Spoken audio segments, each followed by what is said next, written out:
I'm an idealist, the sort of fellow who still believes that a government is of, by and for the people.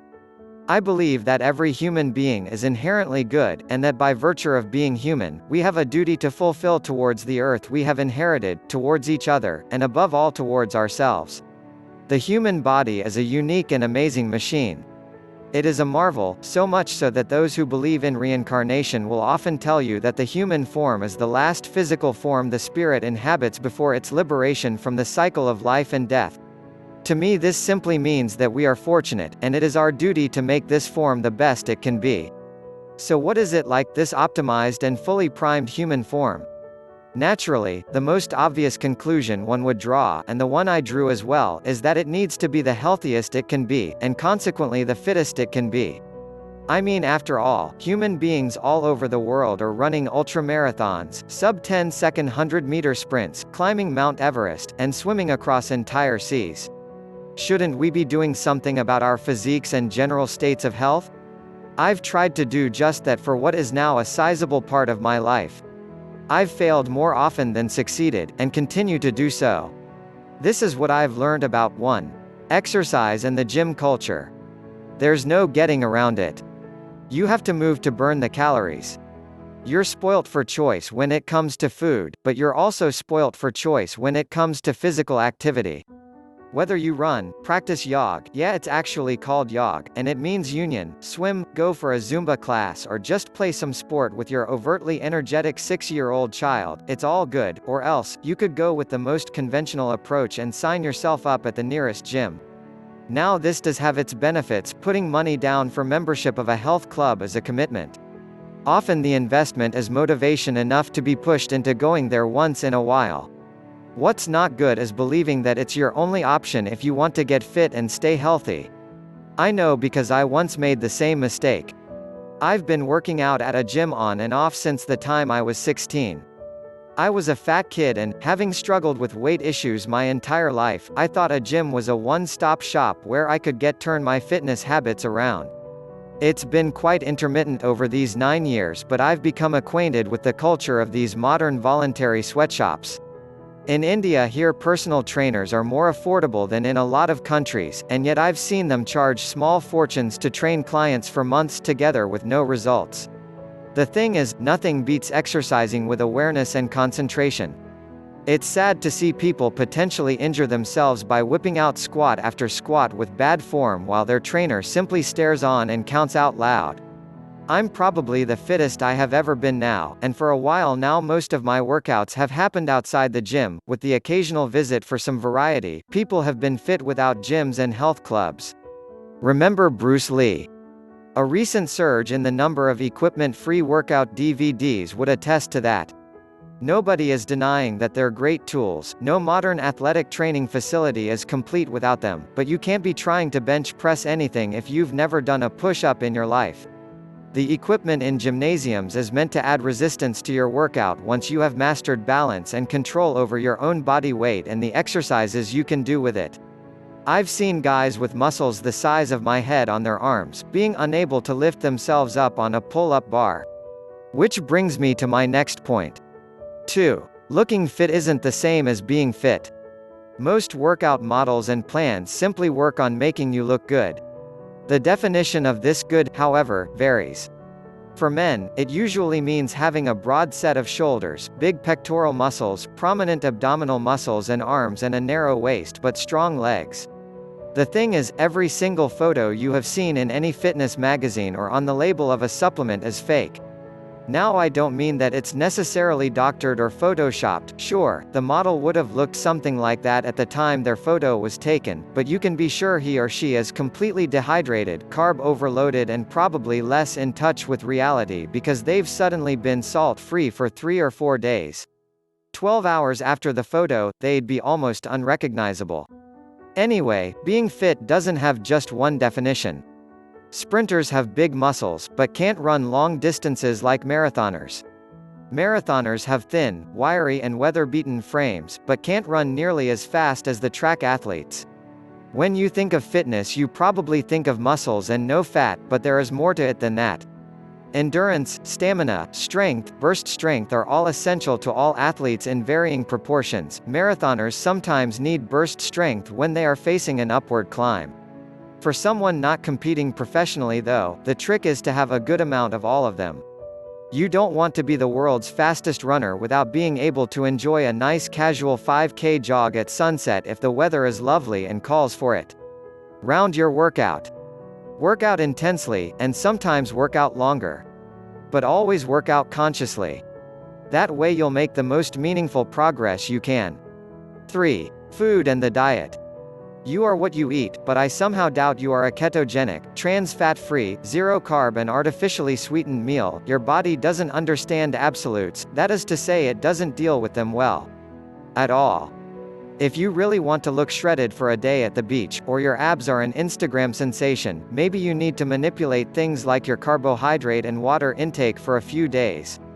If you're an average Joe, however, shy away from any something-free diet. I'm not talking about a gluten-free diet here. I don't know anything about them because I've never tried to go on one. The fact of the matter is this. You may follow a perfect diet and live a perfect life, but you're doing it in an imperfect world. You can't choose to starve simply because your supermarket one day happens to be out of chia seed oil and your only other option is oh so toxic olive oil. At some point in time you're going to travel, and the restaurant you find yourself in may not serve you skimmed milk with that coffee. You're going to have to cheat on your diet at some point, and guess what, it's perfectly alright. If you do things like cut your carbs down to zero, the day you give in and eat that muffin you're going to want to kill yourself after. What's the point? I went on a completely carbohydrate-free diet for a couple of months. I became irritable, began having mood swings, lost weight and my skin and hair started looking like I was a weather-beaten nomad. I began to lose the ability to concentrate the way I used to be able to. Trust me, it wasn't worth it. I'd feel sick after eating anything resembling normal food on my cheat day. Today I'm just as cut as I was when I eat a healthy and balanced diet. The difference is that I am able to sustain it now. Don't rely on measuring your food or counting your calories. Your body doesn't. Each day is different from the next and the one before. Your body is also changing. Just try and stick to natural foods as far as possible, with good meal timings and generally healthy habits. You're gold. There's no point throwing in a huge cheat meal in an otherwise Spartan diet, you're just messing with your body.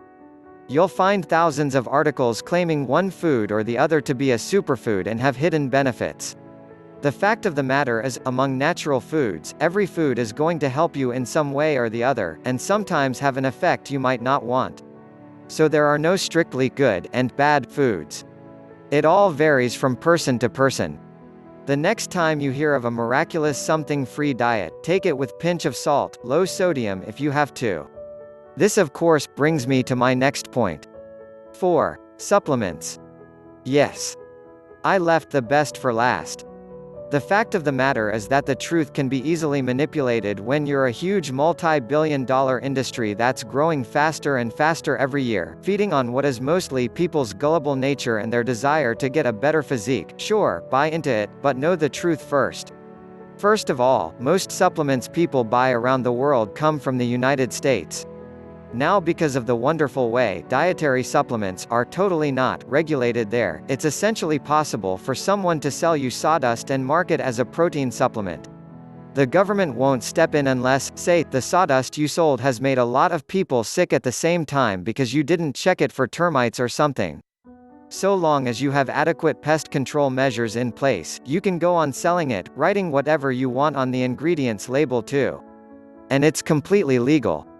So never ever be sure that you're getting what you're paying your hard-earned money for. Now let's give the dietary supplement companies the benefit of overwhelming doubt. Even if your supplement contains everything it says it does, I can challenge you that it most definitely doesn't. There is no guarantee that it will actually work. See, every time there is a scientific paper published saying that exposure to some substance may perhaps increase your metabolism or cause you to gain muscle mass, supplement companies will latch onto it as the next big thing and set their marketing team to overdrive. They will not tell you if it was tested as an injectable or an oral supplement, or that the minimal effective dose was one that would actually give you stomach cramps. Try crunches after that, won't you? Supplement manufacturers are under constant pressure to launch newer and newer products.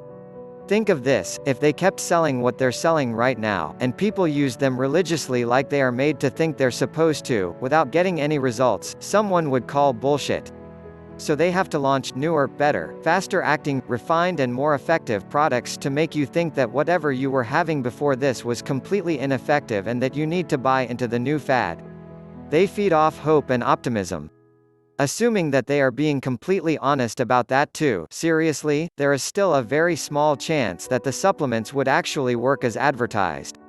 Human beings' diets have evolved way quicker than our digestive systems, and our ability to absorb nutrition from highly processed food is not as much as it is to process nutrients from natural and whole foods. It's a simple concept called bioavailability. You think you're getting the claimed 23 or 25 grams of protein from that post-workout shake, but your body is only absorbing a small quantity of that, and the reason that supplement manufacturers process their supplements so much is because they have to consider several factors like taste, shelf life, and texture among several others. What you are doing, however, is putting your kidneys and liver through unnecessary stress. Nothing beats getting your nutrition from real food. And yet we're so used to simply following the herd that I've seen people talk to me about their Paleolithic, caveman, diets while gulping down a protein shake after a workout. I'm not completely against supplements, sure, they have their place. Because of the frazzled and hectic lifestyle we lead, we are very often not able to eat properly and healthily, so they're very relevant, but they really shouldn't be a mainstay in any diet. Don't believe anyone when they tell you how much protein you need to be having every day, down to the gram. Every body is different.